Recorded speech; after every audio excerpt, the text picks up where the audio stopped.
Днес те приканвам да направиш една различна практика за новолунието, което започна тази сутрин.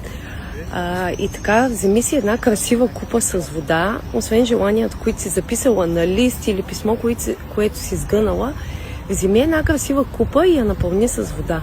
Преди да заспиш, застани до нея, запали свеж до купата и погледни отражението си в нея.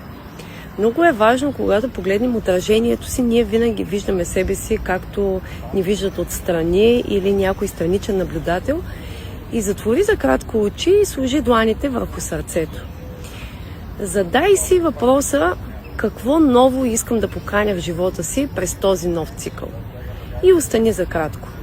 Задай едно намерение, не 10 желания или много разпръснати хаотични неща.